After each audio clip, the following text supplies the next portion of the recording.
Bien, señores, estamos en el aire y aprovecho pues para excusarme porque no es costumbre llegar tarde, tenía un compromiso. Pero además, a nombre del programa, yo quiero pues darle el pésame a una persona de este programa con más de 20 años siendo coordinadora del programa y que hoy pues su padre dejó de existir esto de las 5 de la mañana. Nos referimos pues a, ahí está don, caramba. Bueno, el padre de Viena, Abigail Peña Dances, ahí está, dejó de existir esta mañana, ya con una edad bastante prolongada, pero nadie quiere que se vayan. Lo conocí, José Sarita Martínez, un militar retirado, lo conocí en la Hermandad de Pensionados, cuando yo tenía el supermercado La Hermandad, cuando era propietario del supermercado, era de los pensionados que hacían mucha vida ahí, él era un oficial pensionado. Y es el padre de Viena Sarita, una persona muy conocida. Para los que han estado viendo la televisión o en la televisión, en la coordinación, ella siempre ha estado pues con nosotros. Así es que a ella, pues que Dios le dé la paz y la tranquilidad que merece en estos momentos, porque fue una gran hija. Y a él pues que descanse en paz. Nos unimos a ese pesar, a esa condolencia. Lamentamos la pérdida de la muerte del padre de doña Viena. Y va a ser expuesto en la funeraria Blandino de la Charles de Gaulle, que ahí era que residía en ese entorno. Sí. Pues ahí va a ser velado a partir de esta tarde, a las 5.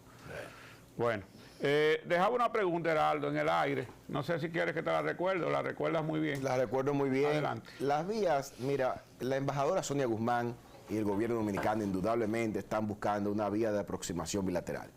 Ahora, la Organización Mundial de Comercio tiene mecanismos, sí. Uno de ellos es la salvaguarda. La salvaguarda es un mecanismo de protección ante un sector que se ve sensiblemente amenazado y dañado. Son 4 años, se renueva por 4 años más y a países de desarrollo 2 años adicionales. Pero son medidas temporales, eso sería prorrogar, digamos, la agonía. Pero hay medidas, hay también lo que se llaman las medidas compensatorias o el derecho compensatorio. Todas esas son vías legales porque en comercio, indudablemente estas cosas ocurren. Cuando aún firmado un pacto comercial, se ve que el daño social y económico es tan sensible y tan importante que las partes no le queda de otra que apelar a algunas herramientas. He mencionado algunas. Sin embargo, sé de primera mano, sabemos de la embajadora Guzmán y del gobierno y las autoridades, creo que se está buscando un arreglo para blindar el sector. Ahora, ese arreglo, ese alcance, eso es alta política, eso es de Estado a Estado. Es una conversación del principal socio comercial en el Caribe de los Estados Unidos, que es República Dominicana, donde hay inversiones, donde hay una infraestructura poderosa, económica, que no le vamos a entonces ahora perturbar la paz y perturbar la estabilidad que un país como este, que además recibe turistas y remesas, exhibe. Usted bien sabe, en Haití ni hablemos, todo el mundo ha leído la prensa en estos días. En Perú no se puede ir a Machu Picchu porque ese país es un desastre social y socialmente hablando por la paz perturbada que hay. Entonces nuestro país es como un llamado a ese entendimiento bilateral de un país que goza de estabilidad, crecimiento y cuyo socio principal son los Estados Unidos de América. Entonces por ahí va la cosa. Gerardo, pero entonces hablando de, tenemos una realidad inminente y es que el 2025 va a llegar como quiera. Ya tenemos las situaciones que se van a dar. Una pregunta, si los principales participantes, los principales estados que llevan la voz en estas situaciones, si se pudiera plantear simplemente, sin quitarle ni poner, que se reactiven, si es posible, todas las cláusulas, que el TERE-CAFTA se quede igual. Aquí en República Dominicana, ¿ustedes estarían de acuerdo? Sí, eso que tú planteas es una solución muy interesante que la hemos puesto en la mesa. Y sería como dejar el desmonte a la cuota que tenemos el día de hoy, que son unas 20.000 toneladas. Unas 20.000 toneladas entran como cuota a 0 tasa a los Estados Unidos. Eso de mantenerlo así no sería un problema y se puede manejar, es una buena idea. Pero además una cláusula adicional muy interesante para los Estados Unidos, que es la siguiente: mira, en caso de que necesitemos arroz adicional por desabasto, bien sea por clima o por una debacle nacional, lo vamos a traer exclusivamente de los Estados Unidos. Hasta ese arreglo podemos llegar, es decir, en ese entendimiento, frizar la cuota como está hoy día, a las tasas que hay hoy día, la cuota por supuesto a 0 tasas, porque entra una cuota a 0 tasas, y de necesitarse un excedente que el origen sea exclusivo de los Estados Unidos. Eso pudiera ser un arreglo también a explorar con las autoridades norteamericanas. Yo no sé, pero como que se condiciona mucho a el crecimiento, el desarrollo del sector arrocero criollo a un tratado con Estados Unidos que, yo insisto, a quien beneficia no es al productor, al pequeño productor no beneficia el de RCATA, sino que beneficia a una cúpula de los productores nacionales, y esa limitante debería ser que si hay calamidad pública, que la producción se vaya a pique por un fenómeno natural, que se pueda traer, yo digo, arroz de cualquier parte del mundo. Porque si es una situación de escasez, estos días los plátanos escasearon en el mercado, se disparó el precio en algunos lugares y entonces la población quedó desprotegida. Yo no sé, ustedes como productores arroceros sabrán lo que más le conviene al pueblo dominicano, siempre que el precio o se mantenga estable o que pueda registrarse una reducción de estos. Sí, así es. Lo que pasa es que usted sabe que la medida, siguiendo con la pregunta que me hizo el líder aquí, usted sabe que en estas negociaciones es como dar y recibir, ¿verdad? Tú pones en la mesa posibilidades.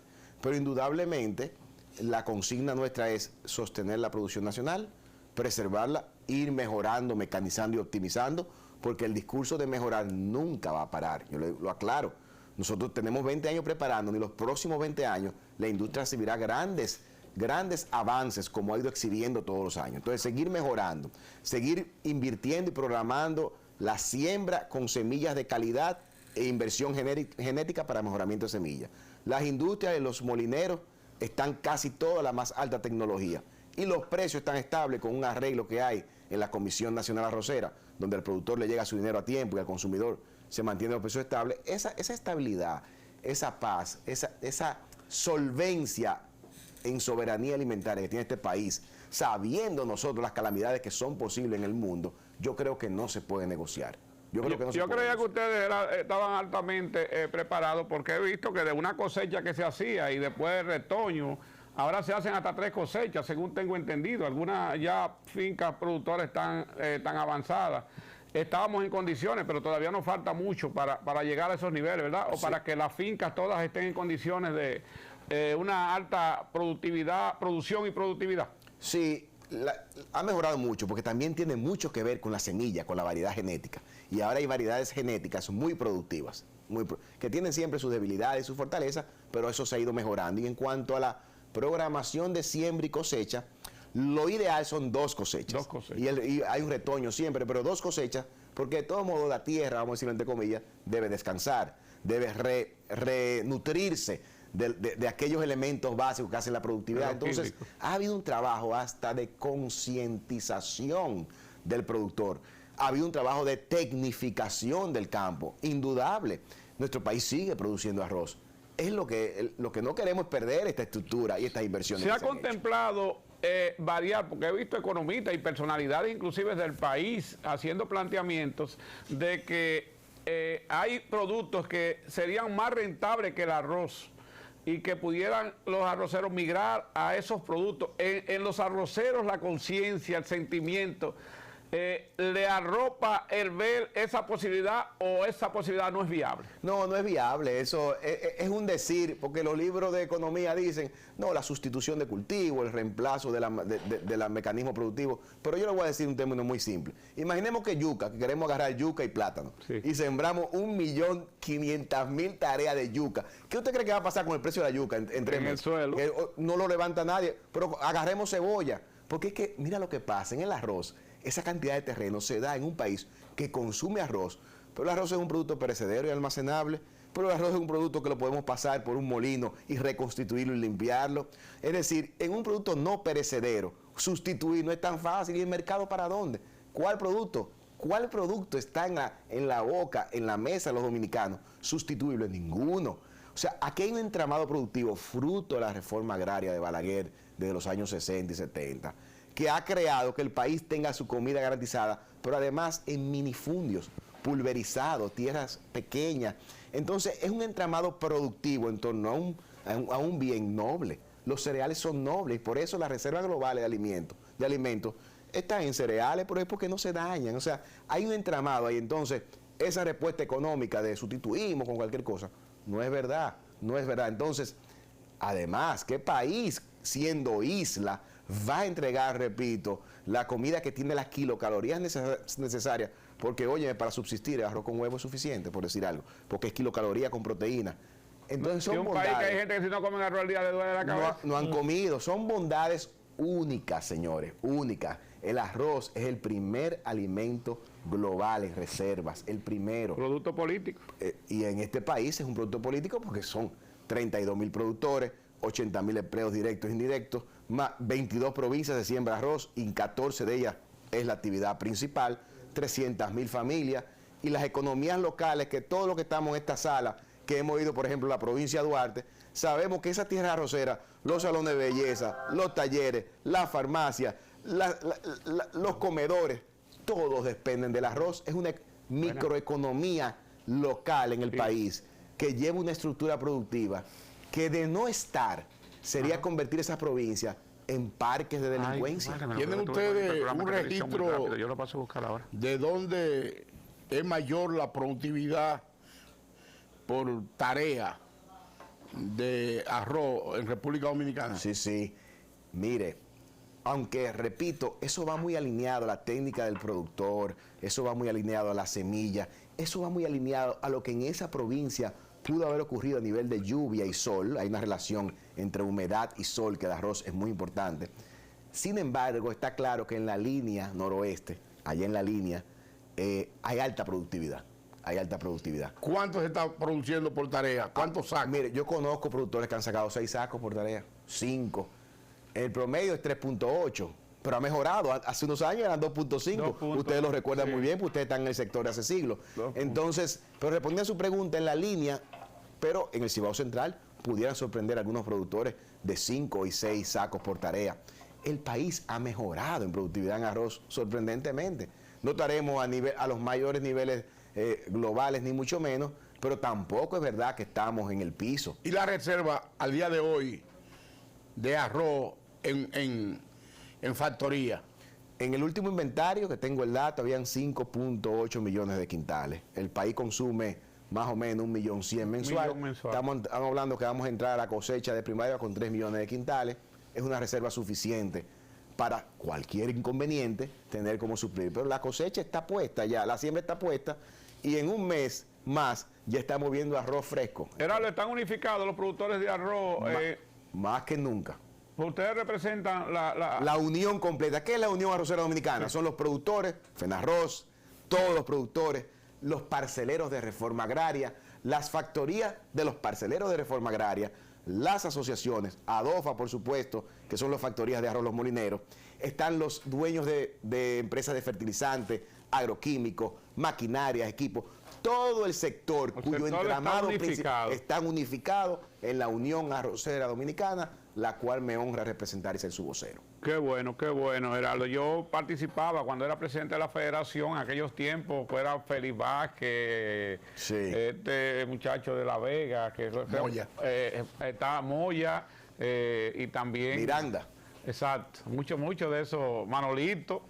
Manolo Tavares Mirabal. Todos estaban jóvenes en ese tiempo, tú estabas jovencito. Sí, por supuesto, pero don Manolo sigue activo y José Miranda también. También. Los otros dos que usted mencionó ya no están en ADOFA. No, yo sé, hace mucho tiempo que no están. Correcto. Pero está de Pradel, Enanito de Pradel, creo que sí sigue ligado. Germán de Pradel y su hijo ahora Cristian, quien es vicepresidente de ADOFA también. Qué bueno, un saludo a todos esos grandes productores. Y la verdad es que los consumidores y el comercio tenemos que ponernos también del lado de ustedes, porque el comercio pudiera pensar, bueno, en lo que vamos a ganar, pero también en lo que vamos a perder, porque cuando se abran las importaciones, decía Dance, si un comerciante se une con uno, tiene mucha fuerza, y trajeron 500.000 quintales, pero el otro trajo 1 millón y el otro trajo 1 millón, se van a tirar los precios por el suelo. Por el suelo, correcto. Y pongo el ejemplo, porque ayer hubo de reunirse el ministro de Agricultura con los productores de cebolla, que no debió ser necesaria esa reunión, porque él debió prever y no autorizar permisos de importación en los momentos que los productores de cebolla comenzaban justamente a producirla. Esos son los errores y la falta de planificación. Ustedes se están poniendo adelante a eso porque los espera lo mismo. Y en el arroz la situación es mucho más difícil porque la cebolla se escoge un terreno. Hay gente que tiene la finca, pero tienen el plátano, tienen en la cebolla. El arroz es arroz solamente. Es arroz. O sea, tú no le pueden sembrar arroz, maíz, no le siembran yuca, no le siembran plátano, el arroz. Correcto. Entonces yo creo que ustedes lo están haciendo bien y que el gobierno tiene que aprovechar las relaciones que se están abriendo nuevas con los Estados Unidos, que acaban de aprobar de que hay una serie de países donde se va a crear un engranaje como una asociación de países para los norteamericanos apoyar a esos países. Yo creo que ahí se debe colar esa demanda de ustedes. Así es, nosotros estamos confiados de que en ese arreglo, como usted dice, que lo que procura Estados Unidos es mantener la estabilidad geopolítica en la zona, Sí. quede claro que la República Dominicana requiere preservar su aparato productivo nacional y su soberanía alimentaria que tiene en el arroz. Una pregunta. Usted dejó claro que el país es autosuficiente en producción de arroz. De aquí del país, ¿hacia dónde sale arroz para poder establecer un punto? La verdad es que sale muy poco, porque como nos comemos todo lo que producimos, sin embargo, Haití va arroz, hay algo de arroz que va a Haití, y en escasas ocasiones algunas marcas exportan a los Estados Unidos para tener presencia en los góndolas, en los almacenes, en donde están los dominicanos. Pero en esencia nosotros nos comemos aquí localmente todo nuestro arroz. Ok, precisamente usted cayó al punto al que yo me dirigía, porque siguiendo tan autosuficiente, yo quería saber si la relación de la brecha y esa doble vía en el tema del arroz era por conveniencia o a qué se debía si nosotros no necesitamos comprarle a nadie.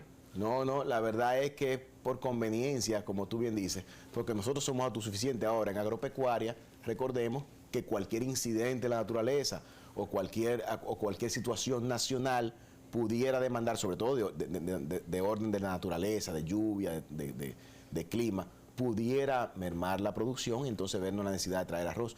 Pero este país tiene años siendo autosuficiente, sin necesidad de importar arroz de ninguna parte. Y al contrario, supliendo el arroz a Haití en algunas ocasiones. Es un tema que le gusta escuchar a la gente, sobre todo cuando se proviene del campo. Parecería que nosotros en República Dominicana, en cualquier momento y en cualquier época del año, ya tenemos arroz.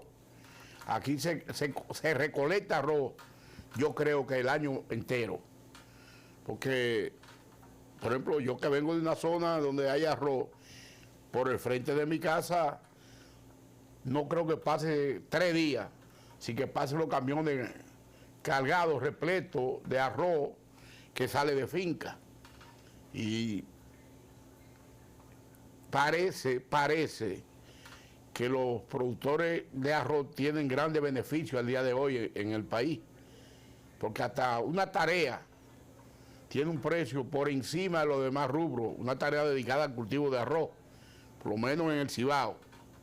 Es decir, que el sector de ustedes, en estos días, parece que recibieron el auxilio del gobierno cuando los fertilizantes le dieron más de 1.600 millones para que los precios no se le dispararan de los costos de producción. ¿Hasta dónde se necesita el auxilio del gobierno para mantener la estabilidad de los precios hoy? La realidad es que ese subión repentino y abrupto de los precios de fertilizantes es una llaga mortal en el campo. Entonces el gobierno lo que hizo es, como usted bien indicó, cubrió ese pico para que el arroz, entonces el molinero le compre al productor a precios más o menos similares, con algo de incremento por supuesto, y el consumidor recibe el arroz. Porque toda esta estrategia es, el gobierno pone plata para, vamos a decirlo así, para auxiliar al productor, pero para que el consumidor finalmente reciba arroz a precios estables. Entonces, respondiendo a su pregunta, mientras esté en pico esa subida de los fertilizantes, el gobierno debe auxiliar ahí en ese rubro productivo, en digamos, en esa composición del costo que es fertilizante, pero hay otros costos asociados. Es que increíblemente, o es de conocimiento de todos, que ya la mano de obra ha ido subiendo. Es conocimiento de todos que el transporte, y con ello el diésel y por ende el transporte, aunque el gobierno ha subsidiado para mantener el precio del combustible estable, indudablemente es más alto que como estuvo en el 2021, por ejemplo. Es indudable que las maquinarias y toda la indumentaria que se usa ha ido subiendo. Ahora, el componente principal de costo indudablemente es el abono y por supuesto el trabajo de la tierra cuando se trata a veces de recursos humanos. ¿Y cómo se está? Ahí es donde el gobierno interviene para mantener estable en el consumidor. ¿Cómo se están haciendo ustedes? Bueno, yo creo que ustedes ahora tienen menos mano de obra que antes porque han tecnificado más la producción. Y esa mano de obra que tienen, ¿es haitiana en una proporción muy alta o es dominicana? Hay de todo. La verdad que hay una alta presencia de mano de obra haitiana. Ese es otro detalle, que en el sector agropecuario cada vez más, vamos a decirlo así, más documentada, ¿verdad? Cada vez más debidamente inscrita o legalizada, la presencia haitiana es de notar. Sin embargo, por ejemplo, las factorías de arroz están llenas de dominicanos. O sea, es un mixto. La pregunta es muy buena, porque de alguna manera auxilia a la presión migratoria que tenemos y laboral de los hermanos haitianos. O sea, pero parecería, escúchame, Heraldo, parecería que en el sector arrocero, y yo lo digo por el Cibao, el Nordeste, lo que menos hay es presencia de haitianos en la producción arrocera. Sí, porque mientras hay de todo, repito, porque mientras más en el norte y el Cibao Central hay menos haitianos.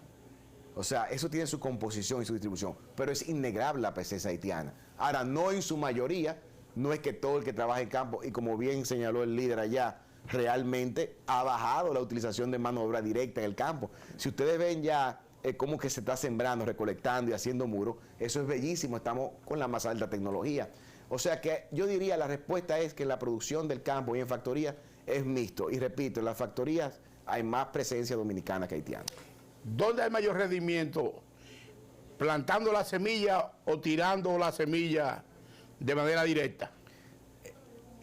Tú sabes que la agropecuaria como que no hay números finales. Sin embargo, la tecnificación, plantado directo, tecnificado, ha demostrado que es más eficiente, vamos a decirlo así. Ahora hay campos regados que tienen muy buena productividad. Hay de todo. Ahora, indudablemente la mecanización de la producción, que siempre se refiere nuestro colega y amigo, por ejemplo, Oliverio Espaillá, que siempre habla de este tema. En esa mecanización de la producción hay eficiencia, porque es que usted hace mucho más tarea en menos tiempo y con menos recursos, pero pudiera sorprendernos productividad con ambos métodos, O sea que no hay, a niveles de productividad no se puede saber cuál medio es mejor. Sí, exacto, aunque... Pero producción, sí, la tecnificación da... La tecnificación da mejor resultado, porque indudablemente usted hace más áreas en menos tiempo y con menos recursos. Pero conviene más la producción que la productividad, aunque van juntas, pero la producción es el rendimiento. Es correcto. La productividad es la calidad. Y es bueno que ustedes hayamos tenido como este debate a ese nivel de detalle para que el país sepa que realmente aquí se ha invertido y que hemos avanzado. Que no es verdad que estamos igual que hace 20 años, imposible.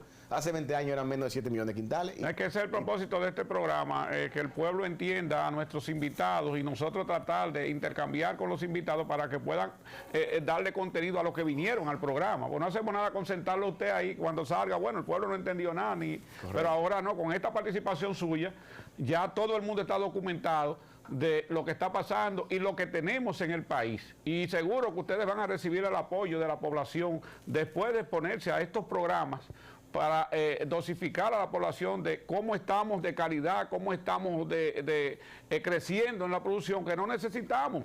No necesitamos traer arroz de otra parte. De ninguna parte. Necesitamos preservar nuestra producción y con ello, repito, la estabilidad socioeconómica y la paz que tenemos en nuestro país. Gerardo, muchas gracias, de verdad, para nosotros ha sido un honor y les reitero, sería bueno que se inscriban en la solidaridad de hacer un encuentro con comunicadores para que los que no tienen la oportunidad de ver el programa, que yo sé que todo el mundo está viendo este programa, y con esto basta, pero quisiéramos dar un empujoncito más a los hombres y mujeres de la producción arrocera de este país, porque hablar de arroz y me prefiero en estos momentos al presidente de la Federación Nacional de Comerciantes Detallistas, Fausto Figuereo. Fausto, si no come arroz en el día, le duele la cabeza en la noche. Así es que, Fausto, es mejor arriba con presión y no abajo con depresión. Gracias.